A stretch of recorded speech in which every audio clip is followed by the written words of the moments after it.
In this new video, I'm going to show you the results that you see playing behind the scenes and also what I did to accomplish it. I'm going to be introducing you to a new tool which is called the Point Cache Bake tool. This tool is going to allow us to create two different files. I'm going to create a point cache with a mesh, and I'm also going to be creating a point cache with a texture. So let's jump into Unity and start working on it. Today I'm really excited about this video because we're going to be using a new tool that I just found that is going to allow us to create what's called a point cache. And with a point cache, we can take something like this that is generating particles in random directions and also set the position and map it to either a texture or map it to a mesh. So in this case, I have two things that I want to do. I want to just kind of show you some of the effects that I have right now, and then we're going to be using the point cache tool to be able to add a couple of more effects. So this is some of the ones that I've been, so I'm just going to click through them, and then you guys can download this as well, which is available in GitHub. This is a fire effect that I just had. There's also a collider in here, and that's why the flames are going around. If I look at this one is actually really cool. Just kind of looks like fire, red fire, and it has some turbulence on it, which is one of the nodes that I'm using. I also have one that is kind of like a space effect. So all of these effects are stored in the visual effects folder, so you guys can look at that. Then this one is more of a sun effect. That was one of my first ones.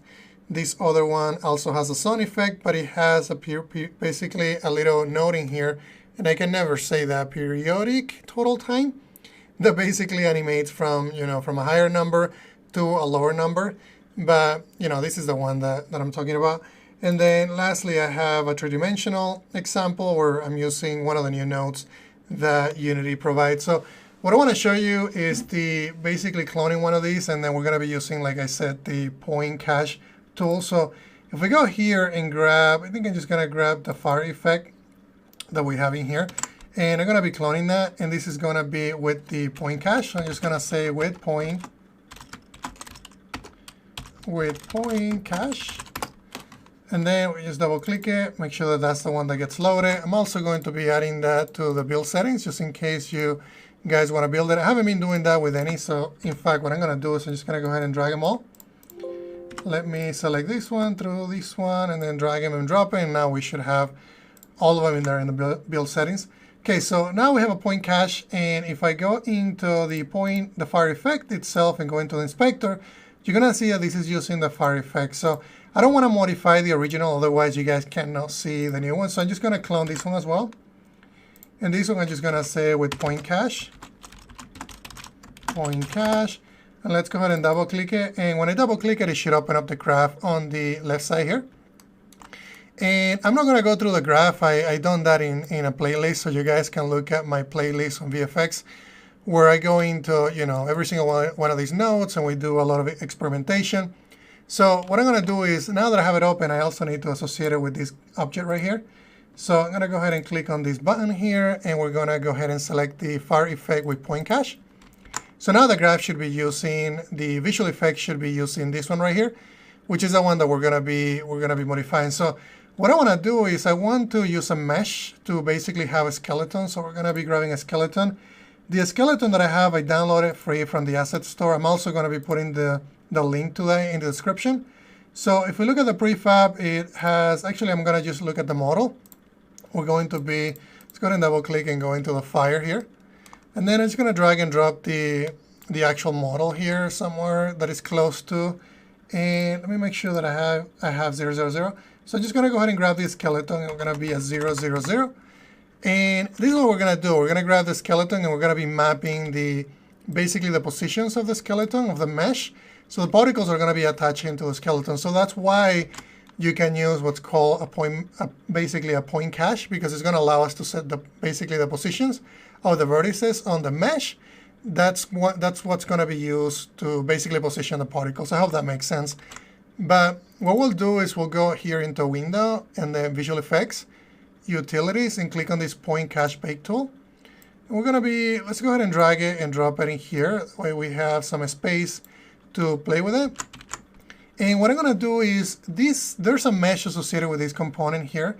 And if I click on it, in fact, then you can click, there's also a body. So if you look at this, there's a body, right? It has a skin mesh renderer. and there's a body mesh associated with it, which is actually the, where the mesh is. So what I'm going to do to create a point cache, I'm going to go here and make sure that I have mesh selected.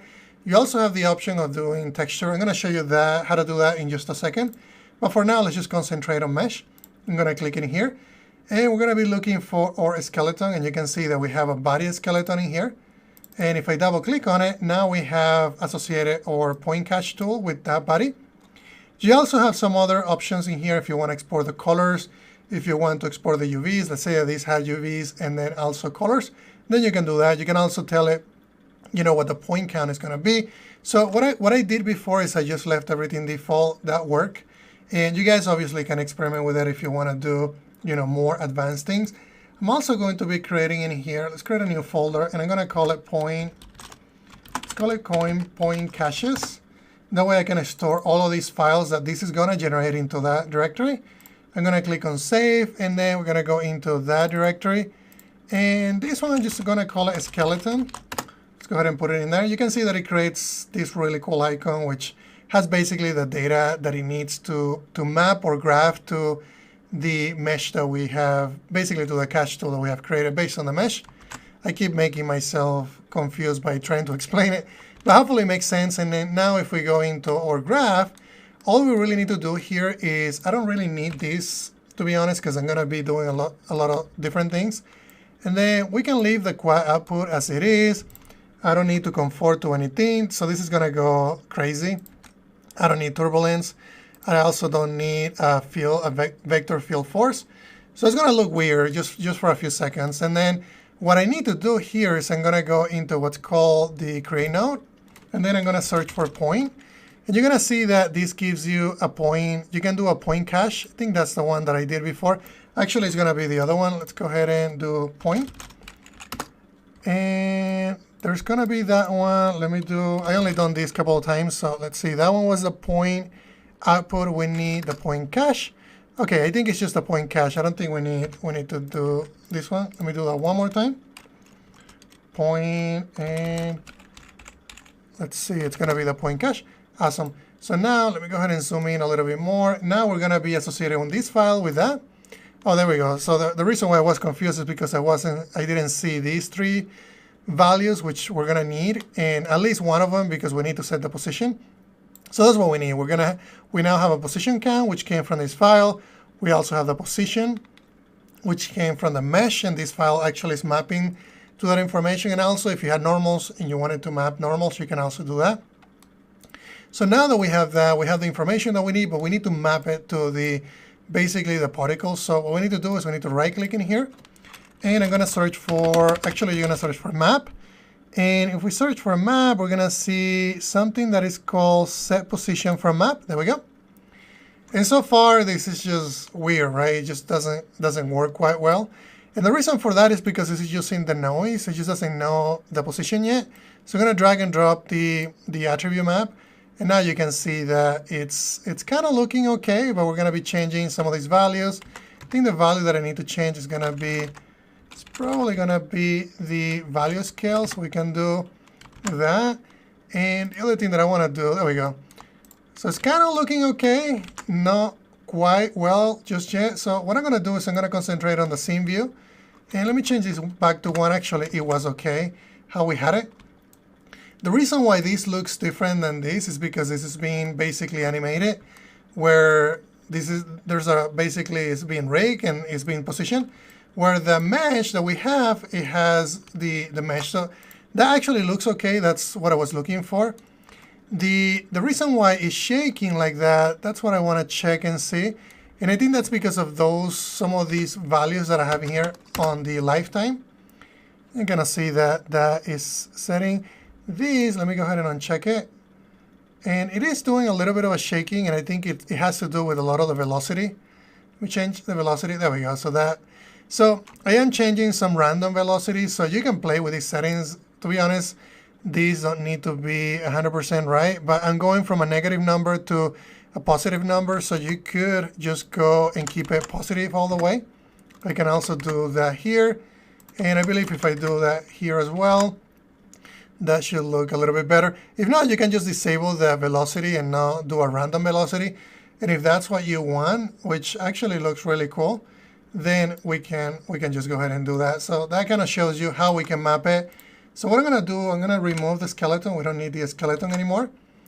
And let me see if I can add a little bit of variety to this so that it doesn't look as, as boring like that. Let me see if I can add, and I haven't done this. I'm completely, guessing on how this. I'm going to just add turbulence force. Let me see if that, there we go. So that gives us a little bit of a change, but I don't want to give it too much change. And we can do maybe something like that, and you can play with some of the frequencies, kind of see how that, now it's changing maybe the intensity needs to be a little bit less. And a lot of times I just go in and change some of these values just to see what looks better. But that looks a little bit weird, right? But that gives you an idea. So let me go ahead and remove this. I don't think I want this node.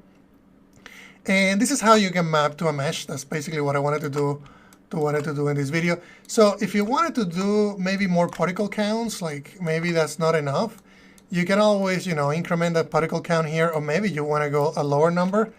So we can do something like, I think that is 100,000. I think 100,000 still looks good. And if I want to go to a lower rate, you can also go to a lower rate. You're going to see that kind of looks better because now we can see the particles are spawning. But if you want to go, higher number, so it's more, vivid. And you can also change the colors in here. The reason why that looks like that color is because of the gradients that I'm using in here. So if you wanted to use a different color, of course, you can go here and then just change. If you wanted some different color, you can, change this graph. So I'm not going to change that. Or you can change this one. I think if I change this one, it's going to be more, there we go. That looks a little bit better. And it looks different, right? Because I'm changing and mapping these two different colors. We can go ahead and save it. And we can also, I think I can also go here and do a default instead of a gradient. Kind of see how that is now using this color. And if you wanted to do something like that, then, that now changes the color. So there's a lot of possibilities of what you can do. It just all depends on, what kind of effect you're looking for. And also if you want to change, like if you want to change the particle size, maybe you want this to be a lower number, maybe a higher number, which doesn't look okay. So I'm just going to leave it as what I had. So that shows you how to map, the actual graph to a mesh. So what if you wanted to do a texture, right? We may want to, display Unity maybe right here because we have another graph. So what I'm going to do is I'm going to let's leave this one as it is. And then let's create a new one, right? And go into my project. And what I'm going to do is I'm going to clone also this scene. I'm going to go ahead and go here into details. And this one, what I'm going to do is I'm going to rename this. We can say point cache skeleton. And then, yes, let's go ahead and reload it. That's fine. And then I'm just going to go ahead and clone this. And then this is going to be with Unity logo.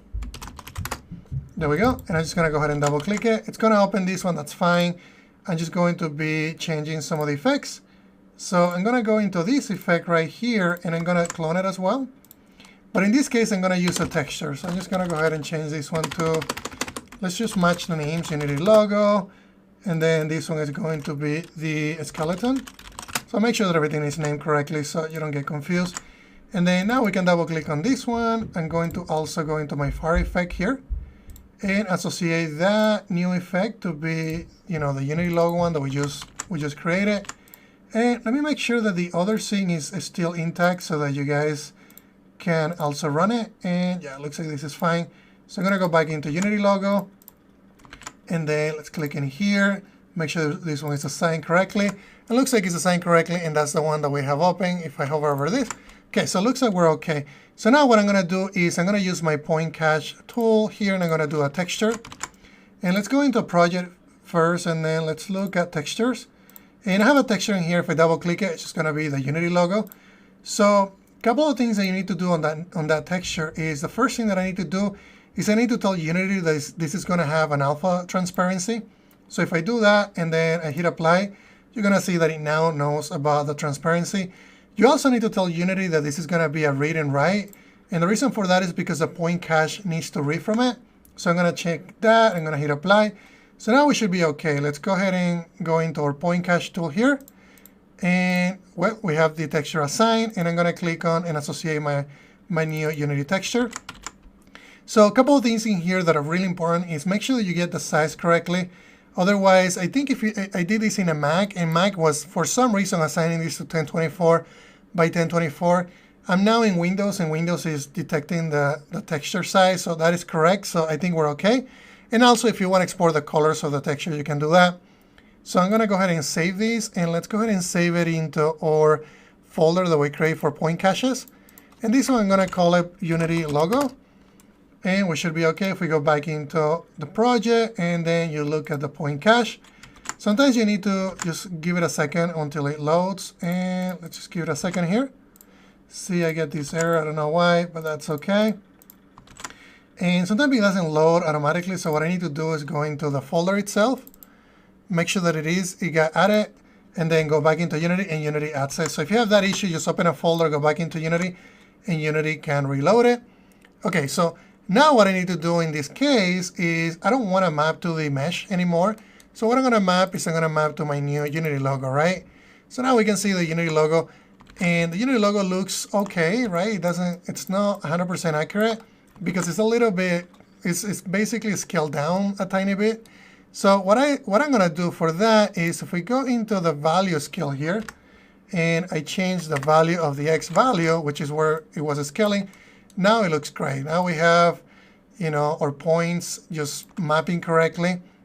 And it's really cool when you get close, you can do some really cool animations with this. And, you can change the color as I show you. Maybe on this one we can change the color a tiny bit. Maybe let's do, I don't know, we can do a blue here. Perhaps this one as well. It's going to be more of a blue color. And I think I need to change one more point in order for this to kind of look a little bluish, maybe, if that is even a word. If it doesn't work, then I think it's still this one. There we go. It's taking precedence on the first one for some reason. You know what? I'm going to go to more of a white color there. And then, because when I do a blue, it just doesn't really look okay. The other thing that we can do is we can just set default color here, and then just use this one to specify the color. And there we go. And for some reason I like the other one better. I think that one looks cool. Just wanted to have some emission so that we can see that. And okay, let me go ahead and align my camera to look at that specifically. We can go back into the game view. There we go. Let's go a little bit closer.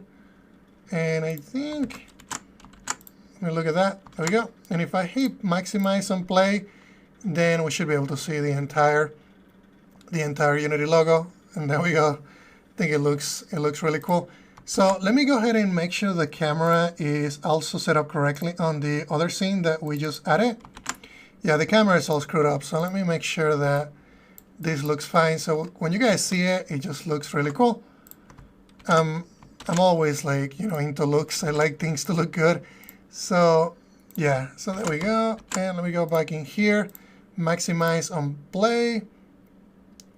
And let me make sure, okay, I think we're cutting the skeleton head off a little bit. So let me fix that. And I think what I need to do, I think the camera is too close.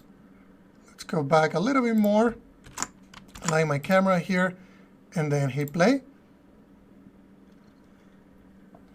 And then let's go ahead and move the camera up a tiny bit more. And then I think I'll call it good. Let's see, where is my camera? Let's move it up a little bit. Now let's go into here, hit play. And if everything looks good, I'm going to, I think that looks decent. I think if I move the camera just a tiny bit up, and let's go ahead and go back into scene mode. And we can do, so if I enable my gizmos, I think it would have been a lot easier. And we can probably just make my gizmos are just way too big, and this is recompiling. And let's give it a second here. There we go. Just gonna make these gizmos just a tiny bit smaller. Go back into my camera and resize it a tiny bit more. Hit maximize, and I think this is going to be a successful video. So I'm gonna call it good, guys. If you guys have any questions about anything that I just showed you, please let me know in the comments. Thank you. Alright guys, thank you very much for watching this video. If you guys have any questions about anything that I just mentioned, please let me know in the comments. Also be sure to check out learnexcel.io, where I'm basically doing VR training, and I'm also going to be doing upcoming augmented reality training. If you guys have additional questions about anything, again, please let me know. And be sure to check out patreon.com, where I'm basically doing early access to source code and also what I'm doing behind the scenes. Thank you very much, guys.